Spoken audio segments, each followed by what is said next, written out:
Thank you, Jerry. It's a pleasure to be with y'all. Jerry just mentioned about the fact you learn how to think before you talk. I guess I was 52 before I learned how to do that, and I want to tell you a story if I could. How many of y'all have, this is to connect with you from a human standpoint, all right? How many of y'all have a 9-year-old child or a grandchild? Somebody in here, okay, great, thank you. And by the way, Rick, excellent job in terms of what you did, wonderful job.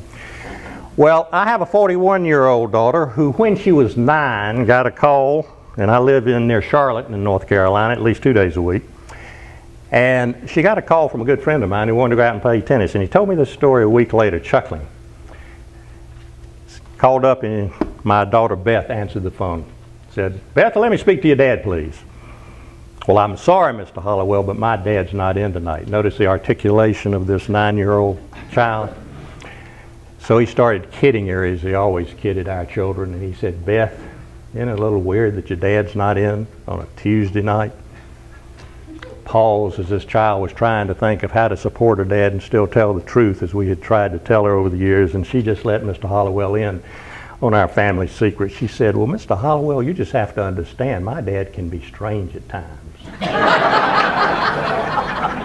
Well, I want you to know I'm going to prove that point 32 years later, okay?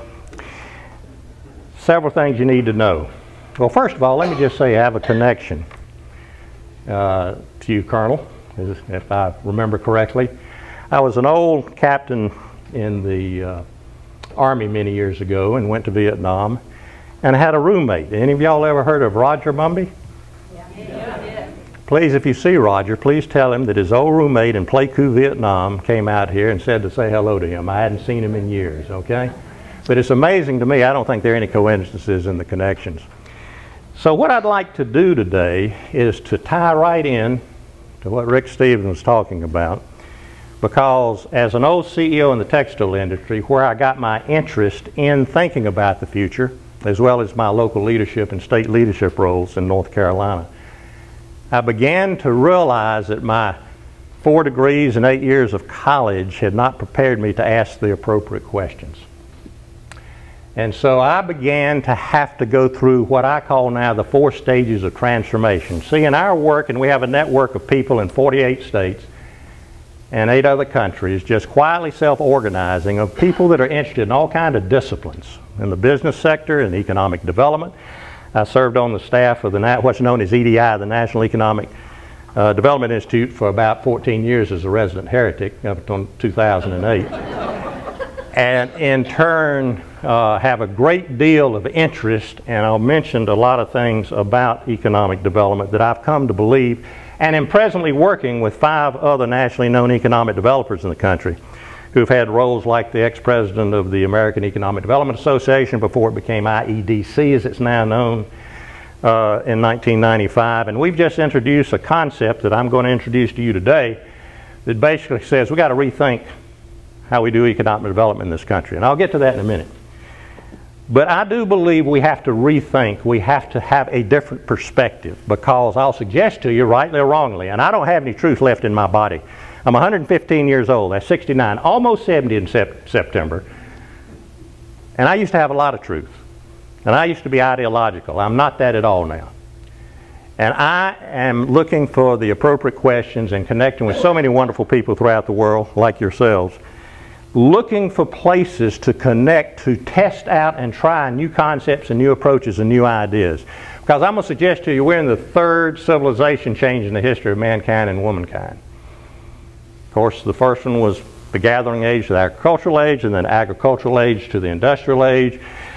Wherever you want to call it, Ron Enriquez in Harvard calls it the organic society. We use the term connected society. It doesn't matter what you call it, but it's different. It's very different, and it's transformational. So I'm in my journey, and it will never stop. We have identified 4 phases of moving from the concept of traditional thinking. And so I'm going to ask you to forget what you think right now. That was the hardest thing for me to learn how to do, because I had all of these preconceived truths built into me, whether it be in history, whether it be in textile technology, economics in my master's, or whatever, that I really had to learn to discard. Now, am I saying it's not worth it? Oh, absolutely not. It gives a context to how we got here. And it's extremely important. But one of the things it does is, if you've got 4 stages going from the concept of traditional thinking, is there's a difference between reforming change and transforming change. And I want to make that distinction up front. Reforming change is when you take old and traditional ideas and you refine them, you improve them, you make them more efficient. Transforming change is when you focus on the underlying assumptions of how we do things, economic development, leadership, education, governance, whatever it is, and we in fact challenge that underlying assumption. So I'm going to suggest to you we have no models to go by. And that in turn, therefore, how do you prepare for a world that doesn't exist? How do you prepare for a world? How many of y'all are trained in strategic planning like I am? My background, okay? Okay, it's 1985. I would like for you to tell me how you'd introduce the concept of the web into your strategic plan for the year 2010. Anybody want to take that on? Okay? And by the way, at 52 I learned how to listen, and I listen connectively now. I don't get into debates. That divides knowledge. That divides folks. What I get into is a way to build connections in terms of dialogue within a futures context, because I'll suggest to you that we can in fact debate, we can even discuss, we can even dialogue. But if you dialogue around increasingly obsolete ideas, you're rearranging the deck chairs, I'm going to suggest to you. So you go from resistance to have you ever done that? To ha, I see what you're talking about. I don't necessarily agree with you, but I see what you're talking about. And then, of course, if it becomes an intuitive part of what it is that you believe. And we're in an age now where belief systems of those of us that are my age, and well, 50 and older, I guess, the belief systems are being challenged. And I spent too much time defending. Not that I don't believe a lot of the same things, and I was delighted to hear your approach, because that 90% will agree with. 10%, I love the 10%. I used to hate the 10%. It was conflict. I don't ever get into conflict with people. I'm going to listen and say, how does it connect to something else? So, I was giving you a chance to think. That's a technique we use in building capacities for transformation. Anybody want to help me in terms of the question I asked? It's 1985. How would you put the web into your strategic plan? I will make it a value. Whatever you say, I'll find value in it. Okay? I love the leaders and okay? You know, see, so when I was at Davidson College and NC State University years ago, I'd sit behind, now this is dating me, I hope you picked this subtle thing up. I sat behind the 230-pound tackle. Does that make, okay? Okay? So that the professor wouldn't call on me, because I had to be right. Okay? Here's what I'm getting at. Here's the concept and what I'm getting at. Is that in fact, in 1985, if you look to put the web into your strategic plan, now the web is the graphical interface that allows us to communicate visually and through HTML, email. The internet's been around since 1969, but not the graphical interface, not the web. In 1985, you could not plan and put it in. It did not exist. You see why I brought this up? Therefore, what Jerry was saying about adaptive planning, when things are changing, the whole concept then of how we plan for the future is going to be very different. It's and both. It's the concept at the last that Rick said. It's and both. It's not either or. If I ask a question either or, I'm dropping back into my old ways of thinking. And that, in fact, becomes simple, fundamental. I love the way that Rick talked about fundamentals and rethinking fundamentals. That's what transformation is all about. And so therefore, let me, if I could, over the next 40 minutes, and then we'll open it up for questions. And if I have to rush through some of the last part of this, I will do so. But at the same time,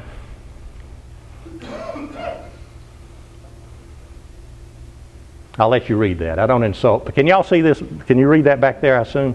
Okay.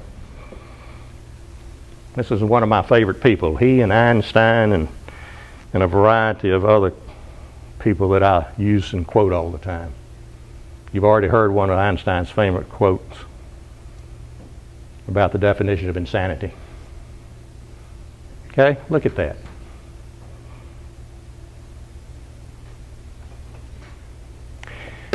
See, it's talking about imagining, and the young people today couldn't imagine the grandparents. I'm going to suggest to you the same thing's true looking forward. And that's why the concept of virtual reality and computers are going to be important, but it's and both. If there isn't a reality, and I come from the textile industry, so there's a slight similarity to Boeing, very slight, I guess. It's a couple of gears, I guess, is probably the same.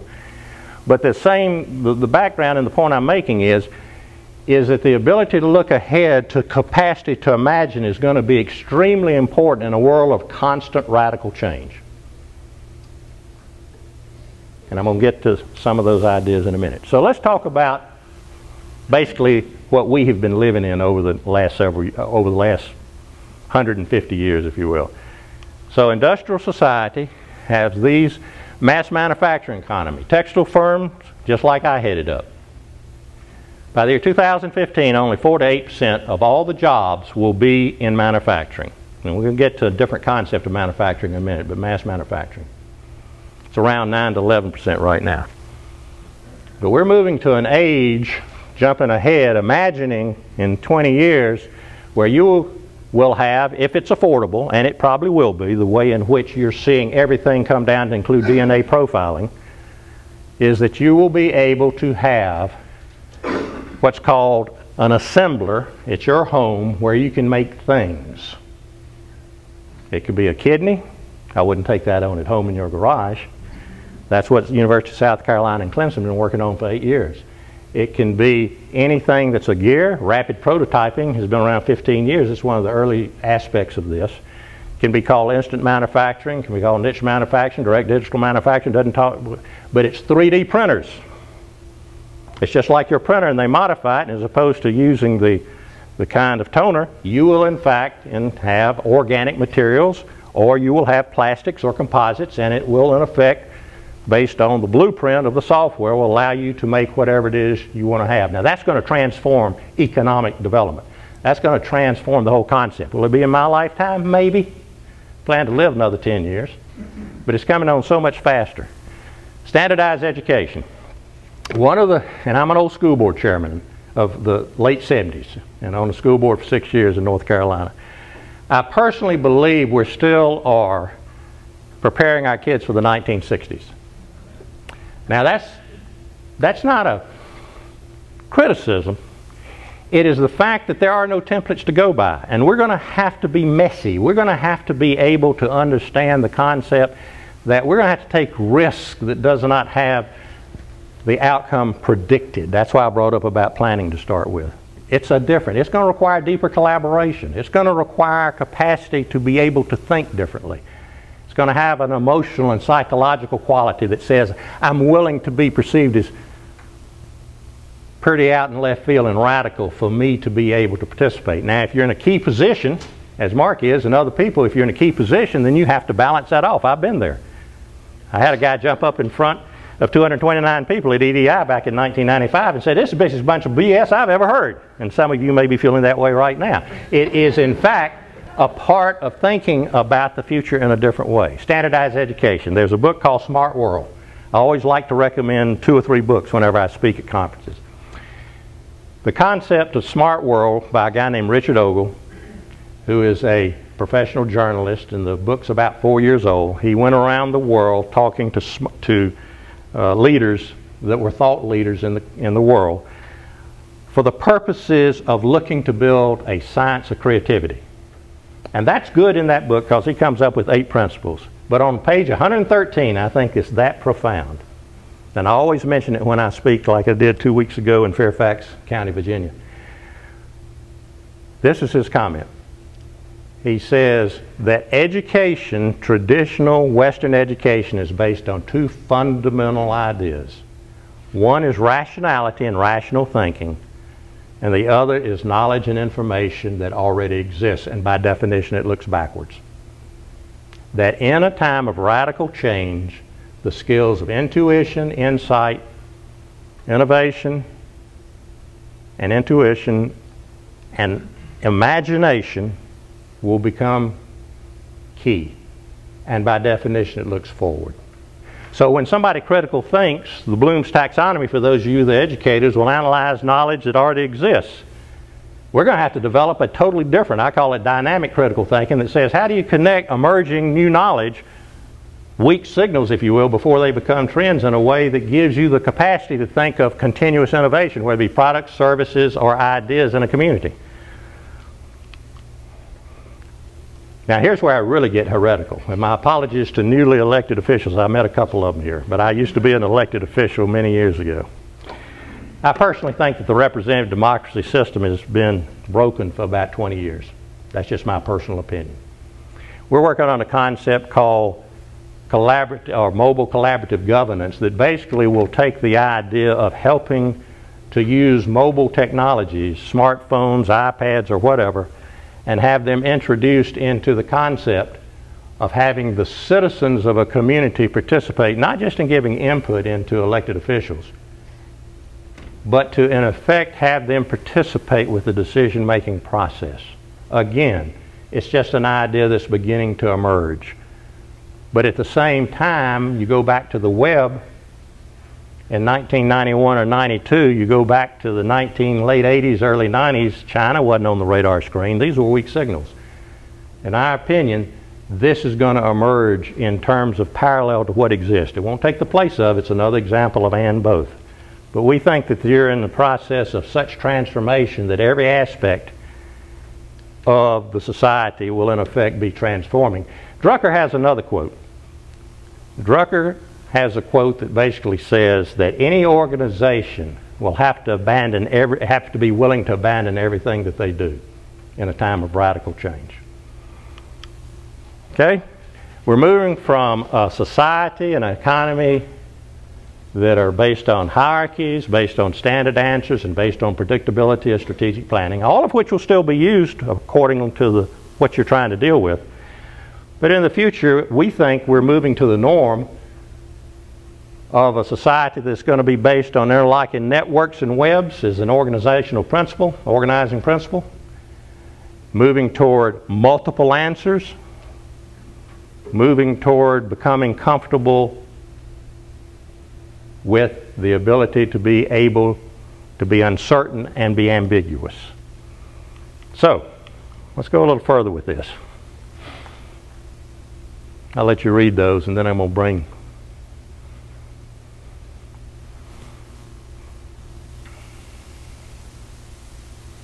Have any of y'all read The Age of Unthinkable? Anybody heard this? I try to find books that are hidden gems, in my opinion, and that in fact are not popular books, like Friedman's book, The World is Flat, which has a lot of good information in it when it came about. But these particular people, the book It's Alive was published in 2003.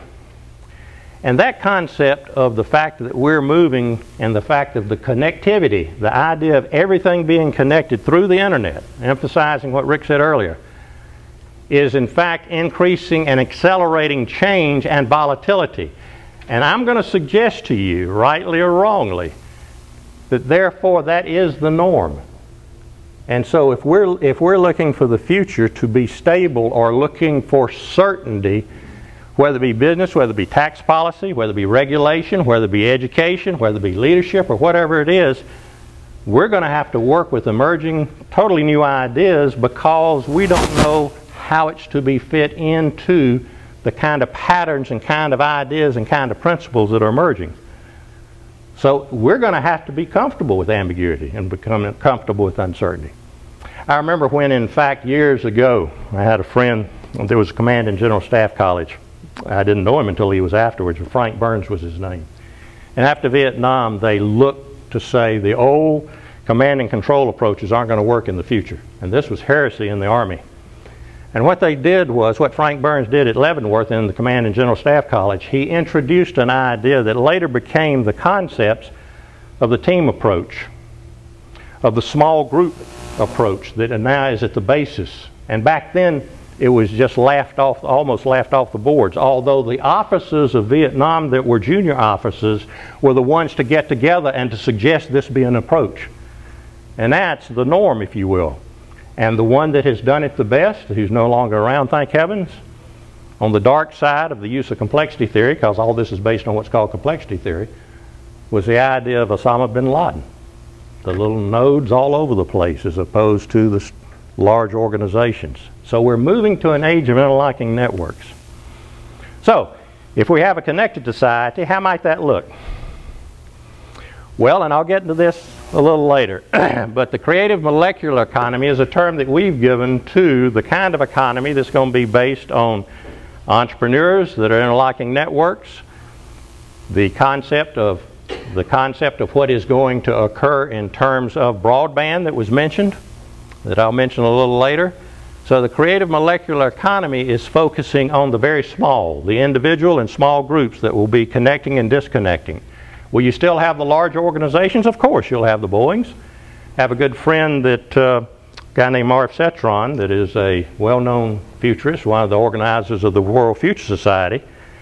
And 20 years ago, or about 10 years ago, he made this comment. He said he thought the largest organization in the world would only ultimately, within 20 to 25 years, have 1,500 people on their staff. That they would, in fact, then those people would be connectors and would be facilitators of free agents, individuals, and small groups all over the world, and bringing them and connecting them. And of course, production sharing is a part of that, and that began to happen 20 years ago. So the creative molecular economy is emerging. Transformational learning. Here's another book I can recommend highly. It's called Higher Unlearning by a friend of mine, a guy named Jack Aldrich. And one of the ideas in here, he calls it unlocking the key to the future, is the idea that we really don't take much risk anymore. We want things to be safe and secure. And so therefore, there are 2 and 3 pages and about 40 ideas in here. And he talks about the fact that one of the reasons we're successful in the long run in the past is because we took tremendous risk in the present and in the past. And I'm going to suggest to you we need to do that again in a collaborative way.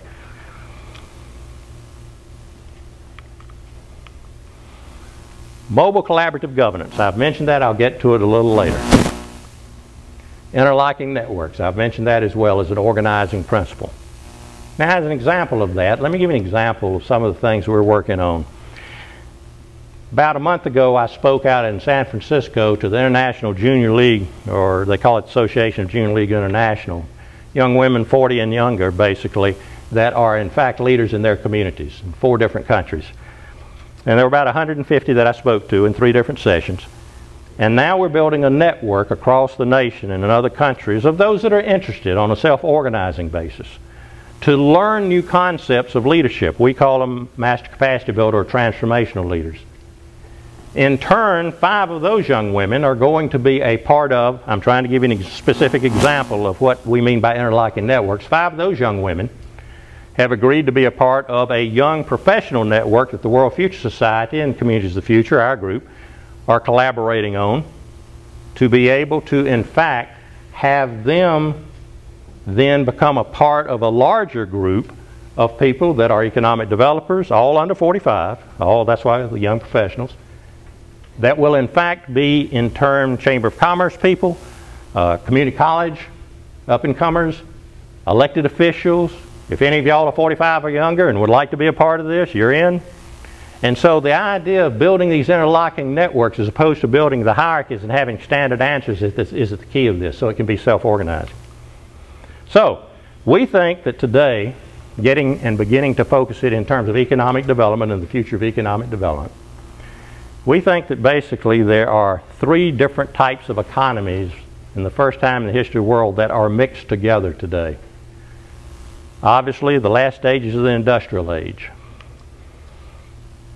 The term knowledge economy that Drucker made popular, that then Richard Florida, with his rise of the creative class, added to that. It's a transition time period, we believe, from 2000 to 2020, 2025. We don't get caught up in exactness. When you're looking at the future, you can't predict the future. You can get a compass, you can get a direction we think things are going, but you cannot determine exactness.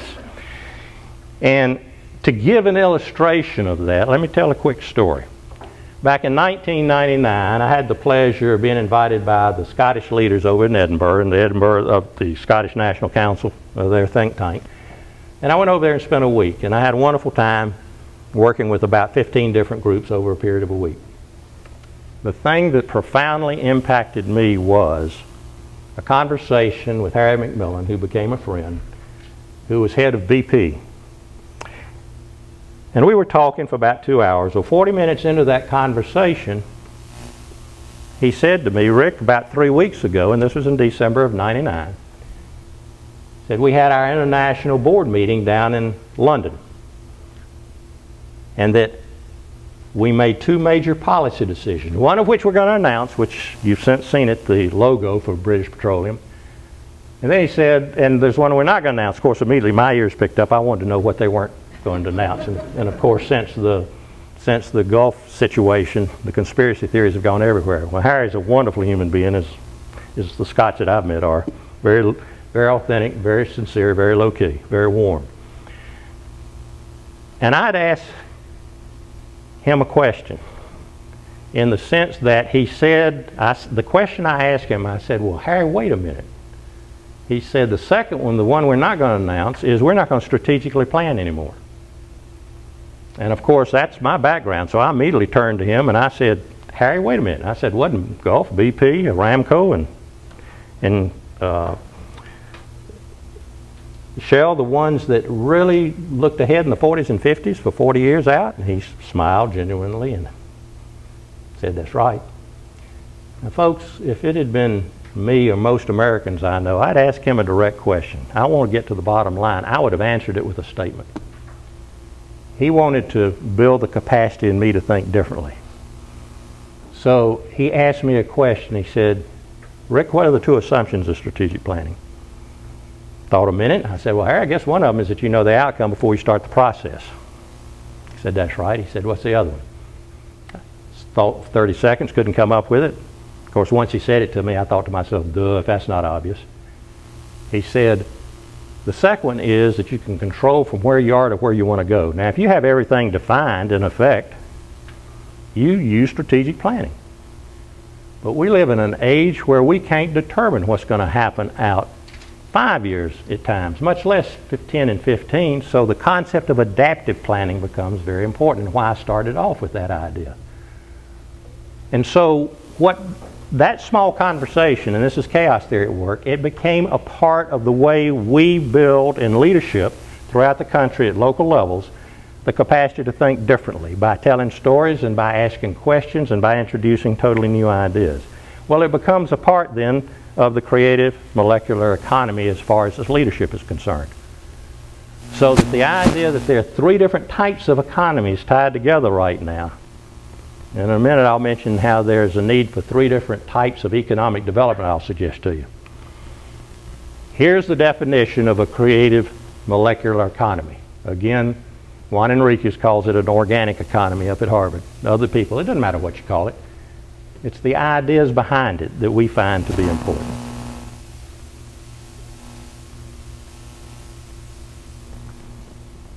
Let me give you some examples of when the term radical technology, I've already mentioned one of them, 3D printing.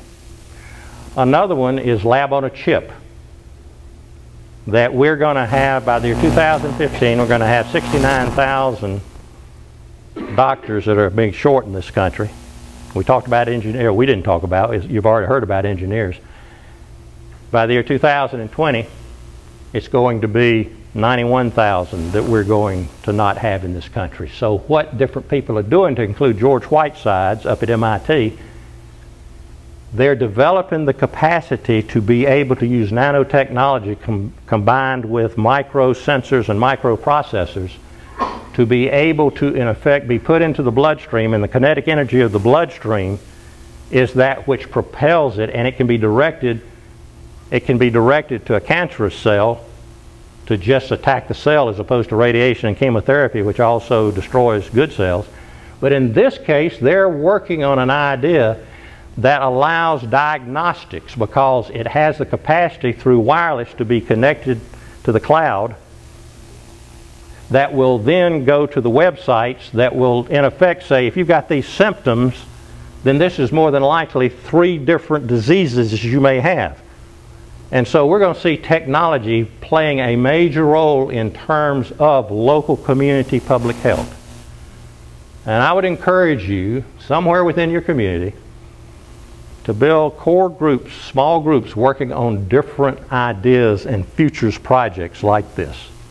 If nothing else, to get the knowledge into the thinking, and to, in fact, then develop specific approaches where you can have pilot programs going on in your local communities about seeding futures thinking and transformational approaches.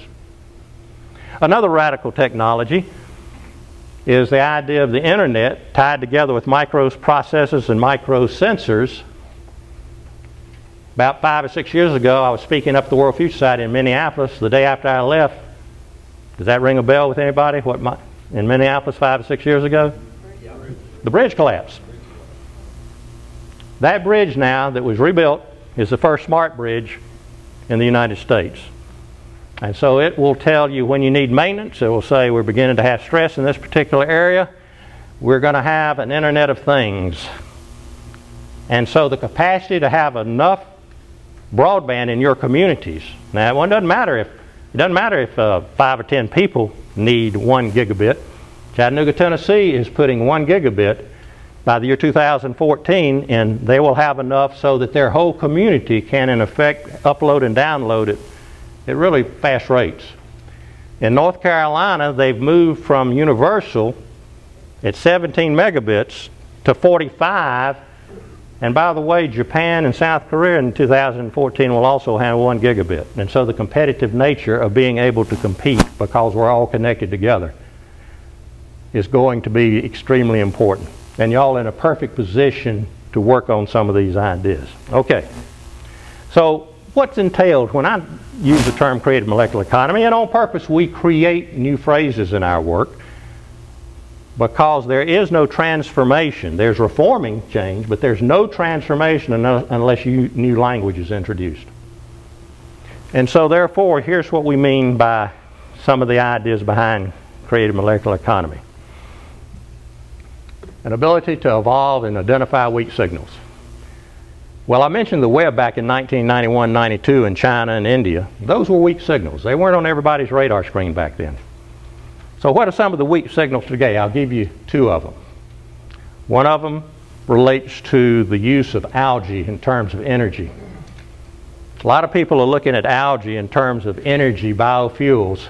Most of them are using it in terms of using land for the purposes of the tremendous capacity of the catalytic effect of bacteria to be able to, in effect, quickly, like a lily pond. I don't know if you ever watched a lily pond, but it can have only 5 to 10% of it. 5 to 10% of its area, and then overnight it can be 80%.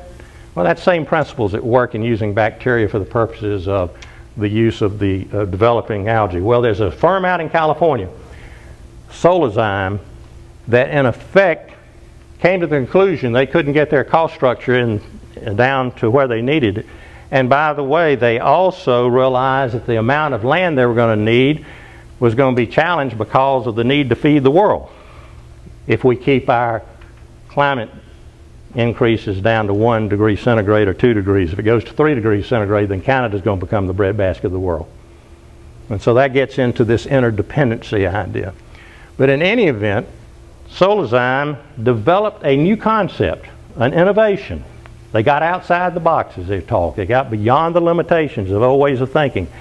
And they're able to take fermentation tanks now.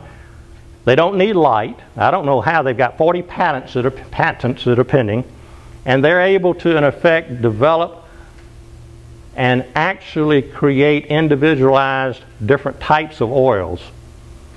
By the way, their new process in these fermentation tanks have been developed. An example of a weak signal today that I'm going to introduce in more detail in a couple of slides is we call it we call it the comprehensive community transformation. And from what I've heard and talking to some of you and what Jerry said and some of the other conversations, that the idea of thinking about the future and how do you have a totally connected approach to the future in terms of your local community So it's comprehensive, it's holistic. You need new approaches to education, new approaches to leadership, new approaches to economic development. All of it, we think, from an economic, that to have a vital and sustainable economy in the future at the local or at any level for that matter, it's going to require a level of collaboration and connections of various different factors that are going to be a part of the way you look at the future. So that if you have a traditional approach to economic development, which has always been recruitment, well, not always, 50 years it has been, so you recruit business and industry as well as have it develop at your local level. Then for the economic development for a knowledge economy, you in fact create a culture where creative people, especially young people, are brought into your community. Well, we believe that we're in the early stages with this creative molecular economy, that you're going to need a totally different approach to economic development. And with the colleges and the community colleges and Texas A&M and all of the other efforts you've got going on here, getting beyond the silo approach and bringing people together, not in just strategic planning, although that's important, but in terms of building new approaches and building new futures projects, whether it be reducing energy levels, whether it be a future forward workforce that I'll put up here in just a minute. Whatever idea is out there is to have core groups working on them. So the weak signals become extremely important before they become trends. Then a broadband infrastructure I've already mentioned. The idea of the formation of interlocking networks I've already mentioned. Future forward workforce. That we believe that if you have three different types of economies mixed together, then you need to have a workforce that can move in and out of each one of them. The Workforce Investment Act, WIA as it's known, and the accountability schedules of WIA focus on computer skills and technical skills, and that's extremely important. But what it doesn't do is work on ideas like, for instance, the capacity for seeing connections among totally disparate ideas. How do you ask an appropriate question? How do you, in effect, connect and develop the capacity to be able to use virtual reality? Or being able to have augmented reality is one of the terms that is used now. How do you, in effect, create a workforce that can move in and out of this kind of approach and be very flexible and adaptable? I love the quote that was already used. It's a quote that Darwin, in his Origin of Species, says, it's not the strong or the intelligent that will survive, it's those that have the capacity to adapt. And so therefore, that kind of idea is at the core and the centerpiece of this whole approach that we're talking about. Crowdsourced innovation. There's a firm in Charlotte, in North Carolina. It's one of the leaders, Aventis, in terms of crowdsourced innovation. The whole idea of crowdsourcing, which was really started probably by Eli Lilly about 10, 12, 13 years ago. Eli Lilly being the pharmaceutical firm in Indianapolis that said, we don't have enough money to be able to have the kind of staff that does the research for us or the application of some of these ideas. So what they conceived as an innovation, and it was the evolution, it was the early stages of crowdsourcing as it's called, was that they put up a website and asked for people across the world to help them. They said, here's $100,000 if you can figure this problem out. Here's $50,000. Here's $10,000. Within 6 months, they had 75,000 people across the world that were a part of their R&D staff.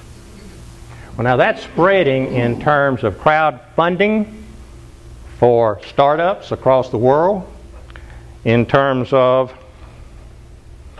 the way to have startup capital, because venture capitalists are jumping to the third phase, as it's called. It almost has to be successful before they'll put money into it. So how do you have capital for startup firms with people that don't have collateral? Well, there's Kiva.com, there's Kickstarter.com, there's Founders.com, where, and I'll give you an example of, I love Kickstarter.com there, and they use the example of a Nashville rock group that didn't have any money, and they wanted to have a disc that they could in effect have as their promotional disc, and so they got on Kickstarter.com and said, if you'll give us $50, we'll send you a signed postcard with our picture of the group. If you'll give us a couple $100, we'll send you a CD. If you'll give us $1,000 or more and pay our expenses, we'll come, as they did do to New Zealand, we'll come and and give you a concert.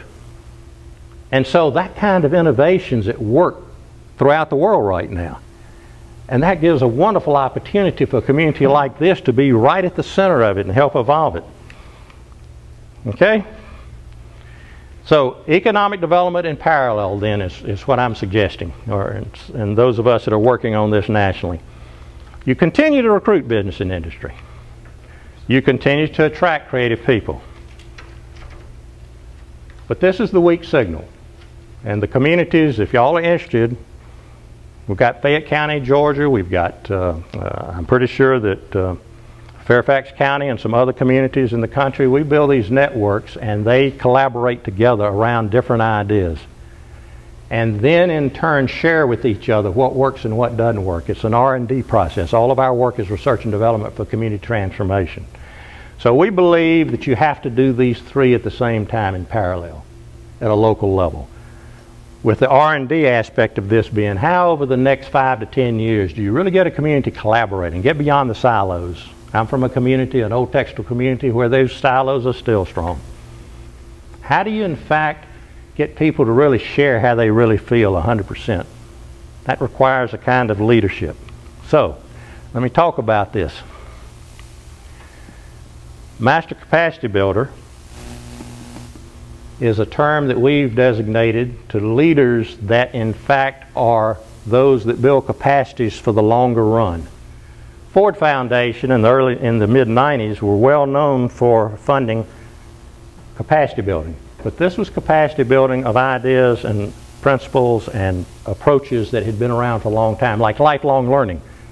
You can have lifelong learning, and it's been around for 25 years, the term. But if you learn only that which already exists, then I will suggest to you not connecting or preparing for the future. So it depends on what lifelong learning means. Well, Master Capacity Builders deals with certain different skills, if you will, of how do you identify a weak signal as it's beginning to emerge? What questions do you ask? What are the appropriate questions? How do you connect totally disparate ideas so that it creates an innovative product, service, or concept in the community? How do you in turn determine that in turn the ability to think systemically? All of these ideas become a part of a master capacity builder. It's complementary to a traditional leader. If you have a project that's already defined, you use traditional leadership and strategic planning. If you have Katrina, it's traditional leadership. If you have a crisis in some way, it's traditional leadership. But I'll suggest to you, if we're going to prepare for a future that does not exist, it's a totally different set of skills and knowledge. And we're just beginning to think about it in this country now because our roots are so deep to old ways of thinking, of which many of them still appropriate. So the comprehensive community transformation idea then includes a new approach to being a leader. Fayette County, Georgia, that's taking a cutting-edge approach to this, a group of 30 leaders. They've just created a different approach to looking at the future. They call it 21st Century Community Conversations. It's spearheaded by the Chamber of Commerce, by the way, but it's open to a lot of people. And so what they decided to do is they began to realize that their leadership program that they had in communities, and this is true with most leadership programs, having had experience with so many of them across the country, is that it's great to have ropes course to building trust. It's great to have team building. It's great to introduce what's happening in your community. But most of the time when that is occurring and teaching people strategic planning, most of the time those ideas, those approaches are increasingly obsolete. So they stopped their leadership program for a year to talk to one another. And they decided to bring all of their graduates of their leadership program, which had been in place since 1982, and they got 88, which I thought was phenomenal. And here's what they did that was different. They had a school board, they had a superintendent of schools that had come in, and in turn he was brand new and he was a futurist. And he got a 10 to 15 minute video by a futurist, a guy named Jim Carroll, and they in turn looked at setting the stage for thinking about the future in a different way to these 88 people. And then they asked an appropriate question. 6 of them had organized and designed this question collaboratively. They in fact said, okay, we would like U88 to look with us to education of the future and think about what we need to think about and do for anybody in our educational system at any level to prepare for careers that do not exist. There was silence. And of course they had a facilitator there that knew how to facilitate this. And in turn then what happened was this. If I'd been a part of that group back when my younger years of leadership, I'd have been the first one to raise my hand, because that's what a leader did. This is the way we need to go. None of that happened. It was ability to watch and listen to each other, because none of them at that group, except for those that had gone through this, had the knowledge of the emerging trends and weak signals. A few of them had, but not many. And so it was a dialogue. It was a futures generative dialogue, as we call it.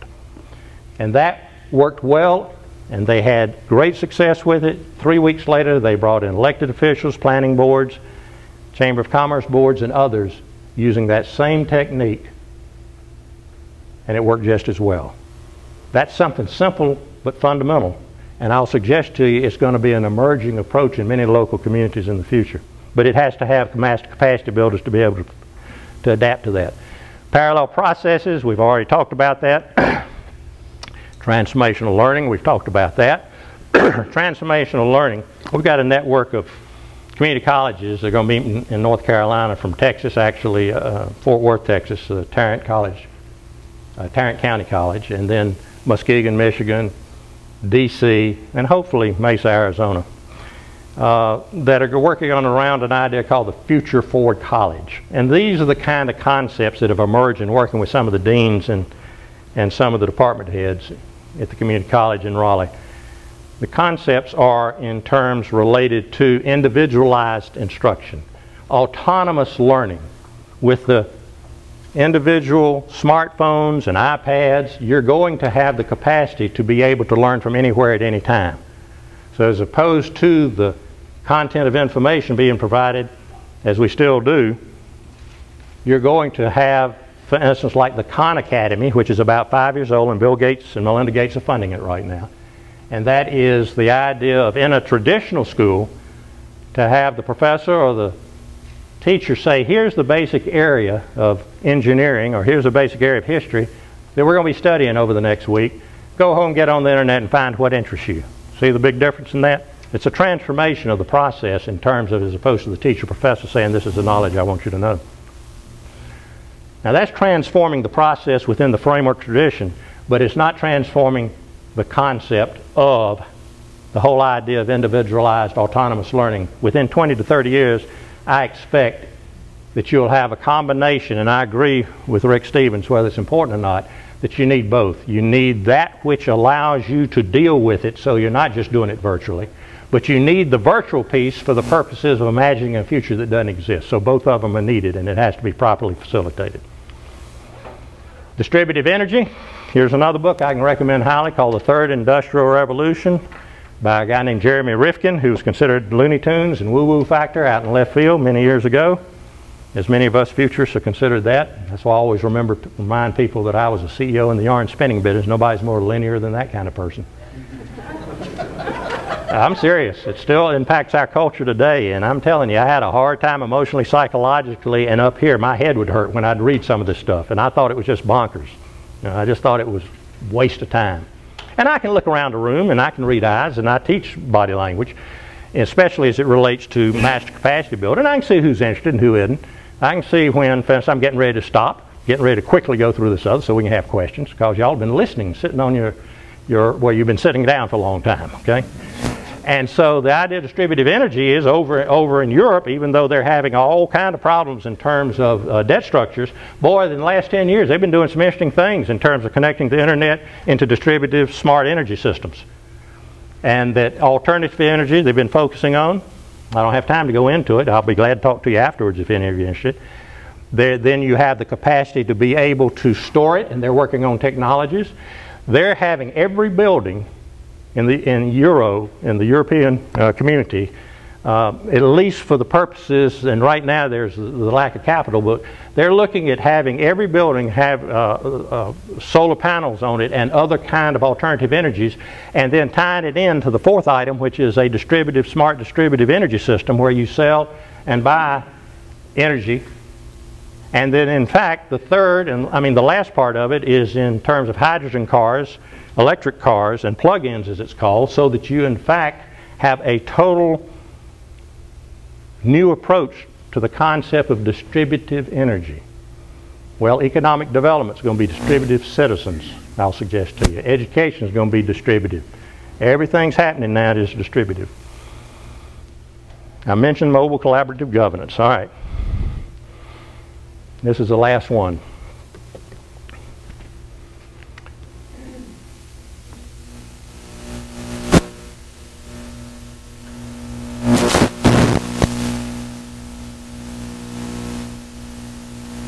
I got an email from a good friend of mine, a guy named Don Beck, who's out here in Denton, Texas, and he said, Rick, it's time to do bold things.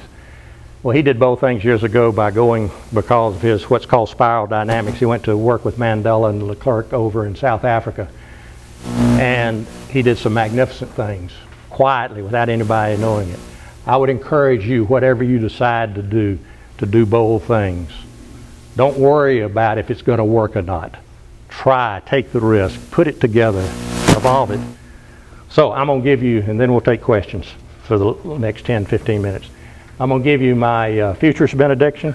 I'm an old Presbyterian, okay? So I give a benediction whenever I do a presentation. And it goes something like this. May the winds of change be always at your back. May you search for ideas that challenge everyone. And may the light of your smile comfort those that are scared of putting one foot into the uncertainty of the future, so that together we all can help work and prepare for a world that does not exist. Thank you, ladies and gentlemen. It's a pleasure being with you.